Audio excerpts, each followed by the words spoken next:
Visakha steel plant ఉద్యోగులపై CM Chandrababu వివాదాస్పద వ్యాఖ్యలు చేశారు. స్టీల్ ప్లాంట్ను వైట్ ఎలిఫెంట్తో పోల్చారు సీఎం చంద్రబాబు. కార్మికులు పని చేయకపోతే జీతాలు ఎలా ఇస్తారంటూ నోరు పారేసుకున్నారాయన. ప్రతిసారి కేంద్రం డబ్బులు ఇవ్వాలంటే కుదరదని, అన్ని స్టీల్ ప్లాంట్లకు లాభాలు వస్తుంటే వైజాగ్ స్టీల్ ప్లాంట్కు ఎందుకు రావడం లేదంటూ వ్యంగ్యంగా ప్రశ్నించారు. పబ్లిక్ సెక్టర్లో ఉందని బెదిరిస్తామంటే కుదరదన్నారు. స్టీల్ ప్లాంట్పై ప్రశ్నించిన జర్నలిస్టులపైన చంద్రబాబు నోరు పారేసుకున్నారు. ఇంత తమాషాగా ఉందంటూ అసహనం వ్యక్తం చేశారు సీఎం చంద్రబాబు. నువ్వు ఇంట్లో పడుకొని పని చేయకపోతే ఎట్లయ్యా? గుర్తుపెట్టుకోవాలి, మీరందరూ కూడా ఏం తయారయ్యారంటే ఊరికే జీతాలు ఇస్తారా? పని చేయాలి కదా. ప్రతి ఒక్కసారి కేంద్రం రాష్ట్రం డబ్బులు ఇస్తుందా? ఏనయ్యా, మీరే పబ్లిక్ సెక్టర్లో ఉందని బెదిరిస్తా కూర్చుంటే ఎంతో పైన ప్రతి ఒక్కరు ఇదే మరి మీరు క్వశ్చన్స్ అడుగుతా ఉంటే అన్ని ఎందుకు లాభాలు ఉన్నాయి, ఇక్కడ నష్టం ఎందుకు వస్తా ఉంది? నేను కూడా 3 నెలలకు ఒకసారి రివ్యూ చేస్తున్నా. మీరు కూడా గుర్తుపెట్టుకోవాలి, పని చేయాలి. పని చేయకపోతే ఎన్నిసార్లు గవర్నమెంట్ ఎక్కడి నుంచి డబ్బులు తెచ్చిస్తామండి? ఇది ట్యాక్స్ పేయర్స్ మనీ కదా. ఇది ఎఫిషియన్సీ ఉండాల్సిన పని లేదా? ఆంధ్రుల హక్కు, విశాఖ ఉక్కు. మనం పని చేయకుండా దాన్ని వైట్ ఎలిఫెంట్ మారి పెట్టుకుని కూర్చుంటారు ఇంట్లో. పని చేయించాలి, మనం కూడా పని చేయాలి. కష్టపడక్కర్లేదు, దాన్ని సిస్టమేటిక్గా రన్ చేసి ప్రొఫెషనల్గా రన్ చేస్తే అది వైబుల్ అవుతుంది ఆటోమేటిక్గా. ఎవరు చెప్పారయ్యా నీకు? ఎవడు చెప్పాడు? బుద్ధి ఉండాలి. ఏం తీసుకోవాలి? ఏం తీసుకుంటారు? 12,000 కోట్లు ఇస్తే ఏం తీసుకుంటారు? నీకు వచ్చి మీ ఇంటికి వచ్చి చెప్పాలా? నేను ప్రైవేటైజ్ చేయనని ఎన్ని గంటలు చెప్పాలి? తమాషాగా ఉంది మీకు. నేను కూడా చూస్తున్నాను, కొంతమందిని కావాలని ఏదో కలబెడతానే ఉండాలని కలబెడతా ఉంటారు. వాళ్ళకి ఏం పని లేదు. విశాఖ స్టీల్ ప్లాంట్ ఉద్యోగులపై సీఎం చంద్రబాబు వివాదాస్పద వ్యాఖ్యలే చేశారు. స్టీల్ ప్లాంట్ను వైట్ ఎలిఫెంట్తో పోల్చారు సీఎం చంద్రబాబు. ఇదే అంశానికి సంబంధించి మరింత సమాచారం మా ప్రతినిధి అనిల్ అందిస్తారు. అనిల్, సీఎం వ్యాఖ్యలపై ఇటు కార్మికులు కానీ కార్మిక సంఘాల నేతలు ఏం చెప్తున్నారు? మీ దగ్గర ఎటువంటి అప్డేట్స్ ఉన్నాయి?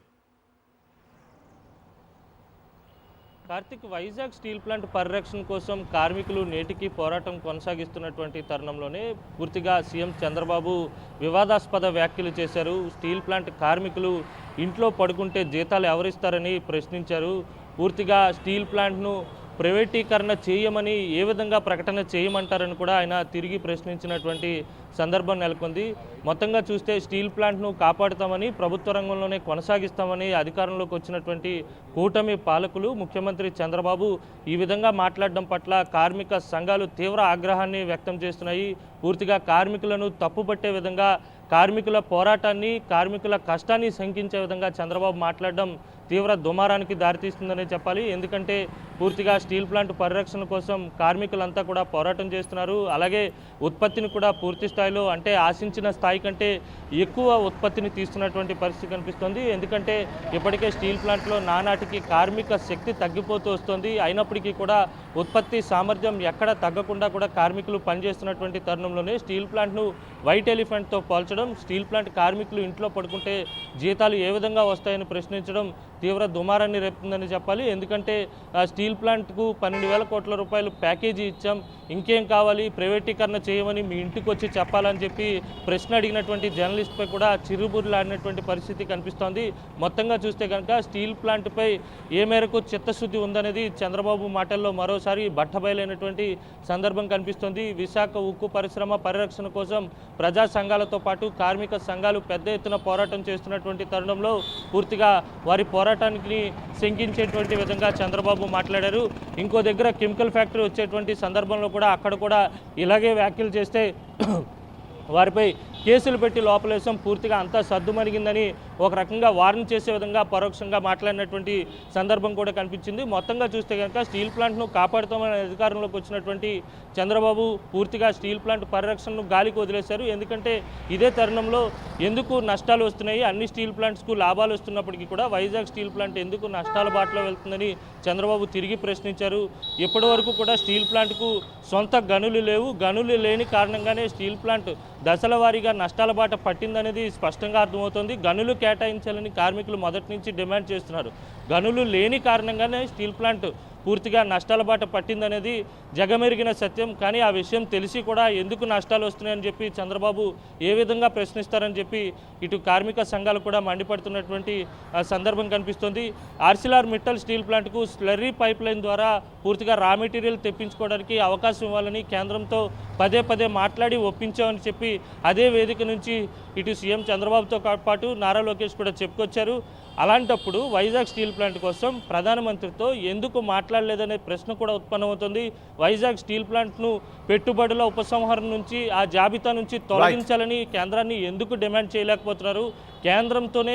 కేంద్రంతో సఖ్యతగా ఉన్నటువంటి ప్రభుత్వం, కేంద్ర ప్రభుత్వంలో భాగస్వామిగా ఉన్నటువంటి రాష్ట్ర ప్రభుత్వం కేంద్రంపై ఎందుకు ఒత్తిడి తీసుకురాలేకపోతుందని కార్మిక సంఘాలు కూడా గతంలో చాలాసార్లు ప్రశ్నించాయి. అయినప్పటికీ కూడా వేటికి కూడా సమాధానం చెప్పకుండా సమయం వచ్చినప్పుడల్లా, సందర్భం వచ్చినప్పుడల్లా కార్మికులపైనే ఆ నెపాన్ని నెట్టేటువంటి ప్రయత్నం చంద్రబాబు చేయడం పూర్తిగా స్టీల్ ప్లాంట్పై కూటమి పాలకులకు, సీఎం చంద్రబాబుకు ఏ మేరకు చిత్తశుద్ధి ఉందనేది మరోసారి బట్టబయలైంది. ఓకే, రైట్, థ్యాంక్ యూ అని. విశాఖ స్టీల్ ప్లాంట్ ఉద్యోగులపై సీఎం చంద్రబాబు వివాదాస్పద వ్యాఖ్యలే చేశారు. స్టీల్ ప్లాంట్ను వైట్ ఎలిఫెంట్తో పోల్చారు సీఎం చంద్రబాబు. కార్మికులు పని చేయకపోతే జీతాలు ఎలా ఇస్తారంటూ నోరు పారేసుకున్నారు. నువ్వు ఇంట్లో పడుకొని పని చేయకపోతే ఎట్లయ్యా? గుర్తుపెట్టుకోవాలి, మీరందరూ కూడా ఏం తయారయ్యారంటే ఊరికి జీతాలు ఇస్తారా? పని చేయాలి కదా.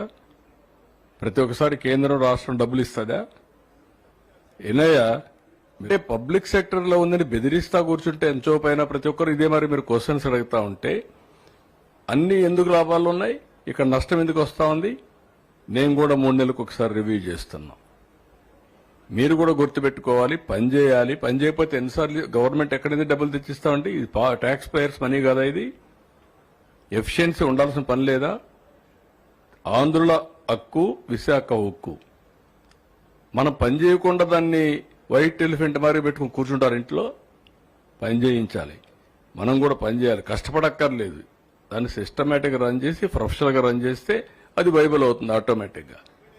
ఎవరు చెప్పారయ్యా నీకు? ఎవడు చెప్పాడు? బుద్ధి ఉండాలి. ఏం తీసుకోవాలి? ఏం తీసుకుంటారు? 12,000 కోట్లు ఇస్తే ఏం తీసుకుంటారు? నీకు వచ్చి మీ ఇంటికి వచ్చి చెప్పాలా? నేను ప్రైవేటైజ్ చేయనని ఎన్ని గంటలు చెప్పాలి? తమాషాగా ఉంది మీకు. నేను కూడా చూస్తున్నాను, కొంతమందిని కావాలని ఏదో కలబెడతానే ఉండాలని కలబెడతా ఉంటారు. వాళ్ళకి ఏం పని లేదు. నువ్వు ఇంట్లో పడుకొని పని చేయకపోతే ఎట్లయ్యా? గుర్తుపెట్టుకోవాలి, మీరందరూ కూడా ఏం తయారయ్యారంటే ఊరికి జీతాలు ఇస్తారా? పని చేయాలి కదా. ప్రతి ఒక్కసారి కేంద్రం రాష్ట్రం డబ్బులు ఇస్తుందా? ఏనయ్యా, అంటే పబ్లిక్ సెక్టర్లో ఉందని బెదిరిస్తా కూర్చుంటే ఎంతో పైన ప్రతి ఒక్కరు ఇదే మరి మీరు క్వశ్చన్స్ అడుగుతా ఉంటే అన్ని ఎందుకు లాభాలు ఉన్నాయి, ఇక్కడ నష్టం ఎందుకు వస్తూ ఉంది? నేను కూడా 3 నెలలకు ఒకసారి రివ్యూ చేస్తున్నా. మీరు కూడా గుర్తుపెట్టుకోవాలి, పని చేయాలి. పని చేయకపోతే ఎన్నిసార్లు గవర్నమెంట్ ఎక్కడైనా డబ్బులు తెచ్చిస్తామంటే ఇది ట్యాక్స్ పేయర్స్ మనీ కదా. ఇది ఎఫిషియన్సీ ఉండాల్సిన పని లేదా? ఆంధ్రుల హక్కు, విశాఖ ఉక్కు. మనం పని చేయకుండా దాన్ని వైట్ ఎలిఫెంట్ మారి పెట్టుకుని కూర్చుంటారు ఇంట్లో. పని చేయించాలి, మనం కూడా పని చేయాలి, కష్టపడక్కర్లేదు. దాన్ని సిస్టమేటిక్గా రన్ చేసి ప్రొఫెషనల్గా రన్ చేస్తే అది వైబుల్ అవుతుంది ఆటోమేటిక్గా. ఎవరు చెప్పారయ్యా నీకు? ఎవడు చెప్పాడు? బుద్ధి ఉండాలి. ఏం తీసుకోవాలి? ఏం తీసుకుంటారు? 12,000 కోట్లు ఇస్తే ఏం తీసుకుంటారు? నీకు వచ్చి మీ ఇంటికి వచ్చి చెప్పాలా? నేను ప్రైవేటైజ్ చేయనని ఎన్ని గంటలు చెప్పాలి? తమాషాగా ఉంది మీకు. నేను కూడా చూస్తున్నాను, కొంతమందిని కావాలని ఏదో కలబెడతానే ఉండాలని కలబెడతా ఉంటారు. వాళ్ళకి ఏం పని లేదు.